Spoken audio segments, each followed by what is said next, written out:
Kim Jong Un isn't just the world's most feared dictator, he's one of the richest. While North Koreans survive on rice rations, he blows millions on watches, rare booze and luxury feasts. His main home? A 12 square kilometers palace with an Olympic pool, racehorses, a private cinema and more. So how does the leader of a broke, heavily sanctioned nation live like this? Let's break down the hidden empire funding it all. Inside Kim Jong Un's $5 billion asset empire. With an estimated $5 billion at his disposal, Kim has created what can only be described as a parallel universe of luxury, where money is no object and extravagance knows no bounds. At the heart of Kim's empire lies an astounding collection of residences that would make medieval kings weep with envy. The supreme leader maintains at least 17 palaces and luxury estates scattered across North Korea, each more opulent than the last. But calling them merely residences would be a dramatic understatement. These are complete luxury compounds that serve as monuments to unchecked power and unlimited spending. His primary residence, the Ryongsong residence in Pyongyang, spans an incredible 12 square kilometers and functions as a city within a city. Built in 1983 but continuously upgraded with the latest luxuries, this compound makes the White House look like a modest suburban home. The residence features an Olympic standard swimming pool complete with a giant water slide, multiple banquet halls capable of hosting hundreds of guests, a professional running track, a shooting range for target practice, horse stables with a dedicated racing track, and even a private playground. But perhaps most telling of Kim's priorities is the compound's 1,000-seat private cinema, which houses his collection of over 20,000 imported DVDs, a collection that's illegal for ordinary North Koreans to possess. This cinematic obsession, inherited from his film fanatic father, includes everything from Hollywood blockbusters to Japanese Godzilla movies, creating a surreal situation where Kim enjoys Western entertainment while his people are forbidden from accessing any foreign media. The security arrangements alone at Ryongsong reveal the paranoid mindset of a man who knows his wealth is built on oppression. The compound is surrounded by electric fences, minefields, and multiple security checkpoints, with underground tunnels connecting it to other residences for emergency evacuation. There's even a private underground train station and a wartime headquarters with lead-lined concrete walls designed to protect against nuclear attacks, because apparently even billionaire dictators worry about job security. Kim's paranoia about assassination attempts recently led to an expansion of his real estate empire. In 2022, satellite imagery revealed that 8 new luxury mansions were constructed in Pyongyang's secretive Changkwangsan compound. These additional residences serve a dual purpose. They provide Kim with more options for where to sleep each night, making it nearly impossible for potential enemies to target him, while also offering even more luxurious accommodations for his growing appetite for comfort. But Kim's real estate portfolio extends far beyond Pyongyang's city limits. His Wonsan villa in Gangwon province has become legendary among the few outsiders who have witnessed its grandeur. Former NBA star Dennis Rodman, who visited this coastal retreat in 2013, described it as a playground that could rival any billionaire's private resort. The compound features luxurious cruise ships docked at a private marina,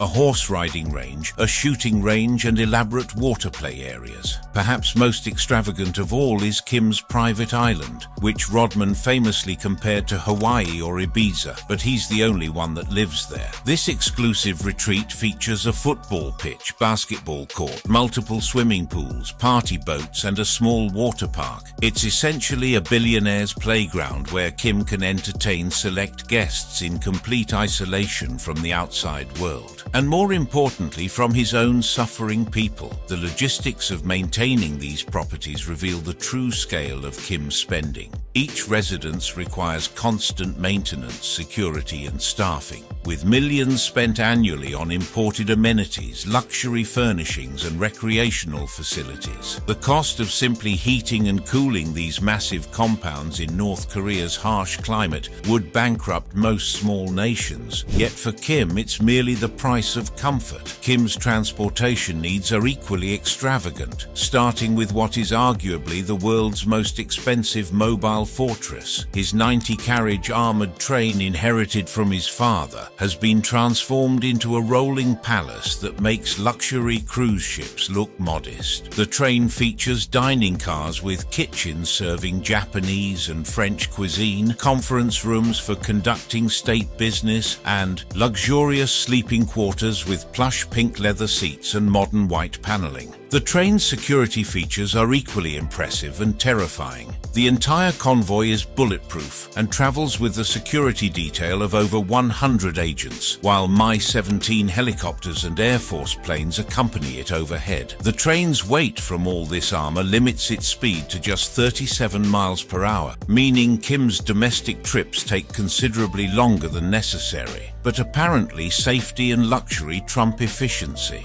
Perhaps most controversially, the train is staffed by what North Korean defectors refer to as the Pleasure Brigade, a group of young women selected for their beauty and trained to serve as hostesses and entertainers. While the exact nature of their duties remains unclear due to the regime's secrecy, their presence on Kim's train highlights the deeply troubling intersection of wealth, power, and exploitation that defines his rule. When Kim does choose to travel by air, he has access to a fleet that would make most airlines jealous. His primary aircraft, an Ilyushin Il-62M nicknamed Chame-1, has been extensively modified with white leather sofas, rosewood desks, crystal ashtrays, and advanced security features. The jet's 10,000 kilometer range allows Kim to travel anywhere in the world, though he rarely ventures beyond China and Russia. Kim also maintains a Ukrainian-made Antonov An-148 for shorter trips, complete with customized interiors and luxury amenities. The maintenance costs for these aircraft are staggering. Experts estimate that maintaining 2 presidential jets costs approximately $50 million per plane, which seems particularly excessive given that Kim has made only 9 foreign trips since taking power in 2011. To ensure convenient access to his aircraft, Kim has ordered the construction of 5 private airstrips near his various palaces, including a 500-meter runway at his Wonsan compound. These private runways allow Kim to travel between his residences without using North Korea's civilian airports, maintaining both security and privacy while adding millions more to his infrastructure costs. Kim's maritime assets are equally impressive and reveal his taste for floating luxury. His crown jewel is a Princess 95 Mai yacht worth between $7-8 million, featuring 3 decks, multiple cabins, dining areas, and entertainment facilities. But this is just one vessel in what satellite imagery reveals to be an impressive fleet. At his Wonsan compound alone, Kim maintains at least 4 cruise ships ranging from 50 to 80 meters in length. The largest, an 80-meter behemoth, features an Olympic-sized swimming pool with 4 lanes and 4 circular water slides, essentially a floating water park reserved for Kim's exclusive use. There's also a 200-foot multi-story party barge designed specifically for entertaining guests, complete with pools and luxury amenities. The acquisition and maintenance of these maritime assets represent millions in ongoing costs, from fuel and crew to repairs and upgrades. Yet for Kim, these floating palaces serve multiple purposes. They provide luxury entertainment venues, offer secure meeting locations away from potential surveillance, and create powerful propaganda images of a leader who commands the seas around his nation. What makes Kim's asset empire particularly galling is not just its cost. but the methods used to acquire these luxuries. Many of these items, from the Mercedes-Benz limousines to the luxury yachts, were obtained in direct violation of UN sanctions through sophisticated smuggling networks that exploit global trade vulnerabilities. The same criminal organizations that facilitate these luxury purchases also enabled the regime's more sinister activities, creating a seamless pipeline from international crime to personal comfort. Kim's billions don't just buy static assets, they fund a daily lifestyle so extravagant and morally bankrupt that it stands as perhaps the most obscene example of wealth inequality in the modern world. Living like a god king, Kim Jong Un's daily life of extreme luxury. While Kim Jong Un's palaces and vehicles represent the static symbols of his wealth, it's his daily lifestyle that truly reveals the moral abyss separating North Korea's supreme leader from his suffering people. Every single day, Kim lives a life so divorced from reality that it reads like dystopian fiction, funded by a level of expenditure that would be considered excessive even by the standards of history's most notorious tyrants. Kim's personal spending habits alone tell a story of staggering excess. Conservative estimates suggest the supreme leader spends over $10 million annually on luxury goods, but this figure likely represents just the tip of the iceberg. A detailed 2014 UN report provided a glimpse into the regime's luxury spending, revealing that in a single year, Kim's regime spent $30 million on liquor, $37 million on electronics, and $8.2 million on watches.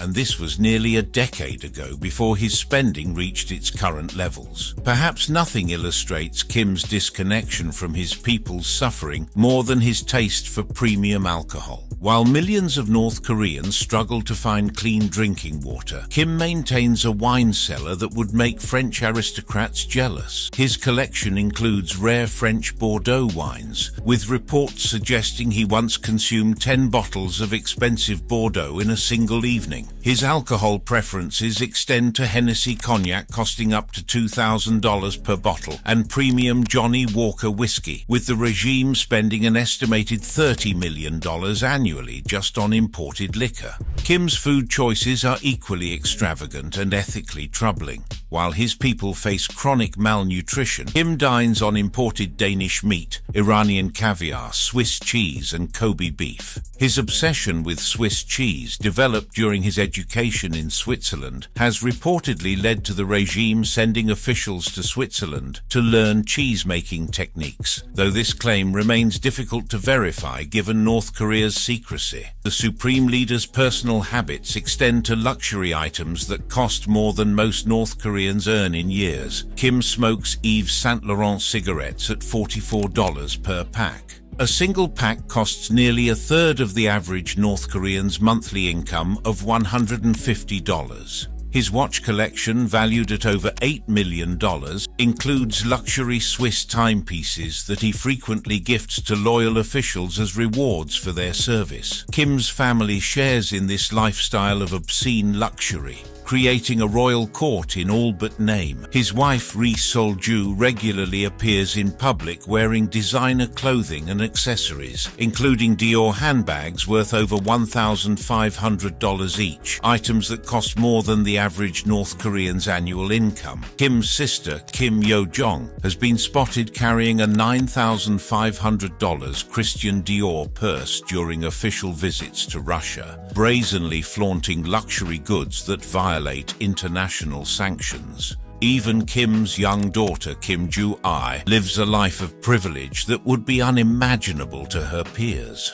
Intelligence reports suggest the child enjoys horseback riding, skiing, and swimming activities that require expensive equipment and facilities that are completely inaccessible to ordinary North Korean children, who often lack basic school supplies and adequate nutrition. Kim's entertainment preferences reveal a mind completely absorbed in personal pleasure while his nation suffers. His passion for basketball, developed during his Swiss education, has led to the construction of private courts in multiple residences, and the famous visits from former NBA star Dennis Rodman. Kim's 1,000-seat private cinema hosts regular screenings from his collection of over 20,000 imported DVDs, including American films and Japanese movies that his own people would be imprisoned for possessing. The Supreme Leader's recreational facilities would make resort owners jealous. He has ordered the construction of multiple ski resorts, including the Masi Kriong Resort with its world-class facilities. Despite the fact that recreational skiing is a completely foreign concept to virtually all North Koreans, these facilities, costing millions to build and maintain, serve primarily as propaganda tools and personal playgrounds for Kim and his inner circle.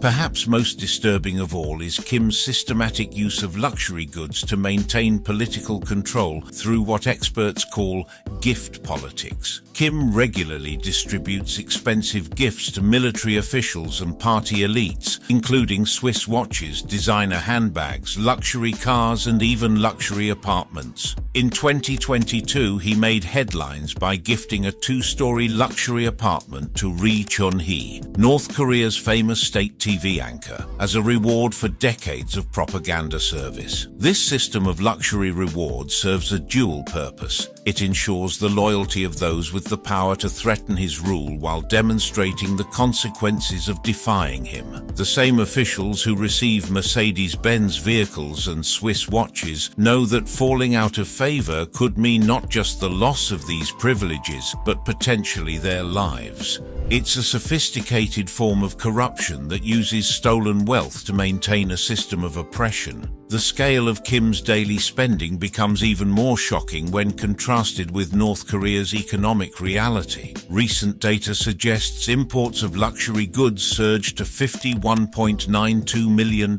in the first 8 months of 2024, including $15.3 million worth of watches and $13.9 million in cosmetics. This represents a massive increase in luxury spending, even as ordinary North Koreans face continued economic hardship. The moral bankruptcy of this lifestyle becomes most apparent when considering the human cost. While Kim spends millions on imported delicacies and designer goods, 60% of North Korea's population lives below the poverty line, and 70% face food insecurity and chronic malnutrition.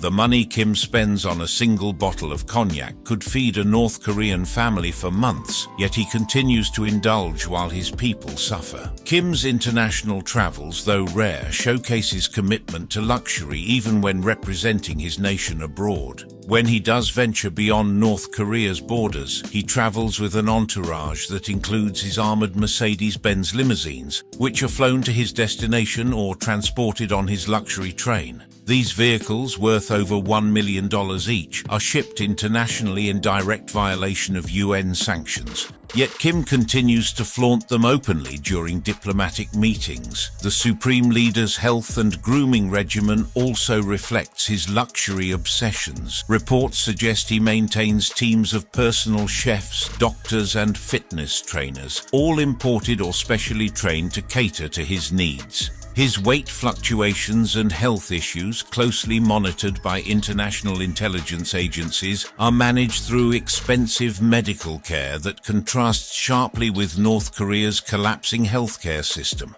Even Kim's hobbies reflect a man completely disconnected from his people's reality. His love of horse riding has led to the importation of expensive thoroughbred horses, with 138 purebred horses purchased between 2010 and 2019 for $584,302. These animals, used primarily for propaganda photos showing Kim as a powerful leader, consume resources that could feed hundreds of families. The technology Kim uses for both personal and official purposes reveals his complete disregard for his own sanctions policies. Reports indicate he uses Apple computers and other Western electronics for military communications, despite these items being banned under international sanctions. This hypocrisy extends to his family's use of luxury smartphones and other consumer electronics that ordinary North Koreans could never hope to possess. Perhaps most telling of all is how Kim's lifestyle has evolved since taking power. Sources suggest his annual luxury spending has doubled from $300 million under his father to over $600 million since 2011, indicating that rather than moderating his appetites as his country faces increased isolation, Kim has become even more extravagant in his spending. This escalating luxury addiction occurs against a backdrop of increasing international pressure and domestic hardship. As sanctions tighten and North Korea's economy struggles, Kim's response has been to spend even more on personal comforts, creating an ever-widening gap between his lifestyle and his people's suffering. It's a pattern that suggests a man so completely insulated from reality that he cannot comprehend the moral implications of his choices. The ultimate tragedy of Kim Jong Un's billionaire lifestyle is not just the money wasted or the sanctions violated, but the human potential destroyed. Every dollar spent on designer handbags and luxury yachts represents resources that could have been used to feed the hungry, educate children, or provide medical care to the sick. Instead, these resources have been systematically diverted to fund the most morally bankrupt lifestyle in the modern world. Kim Jong Un's transformation from a privileged child into a billionaire dictator represents perhaps the most extreme example of wealth inequality in human history. His $5 billion fortune, built on the systematic oppression of 26 million people, funds a daily lifestyle that would have made ancient emperors envious while his people struggle for basic survival.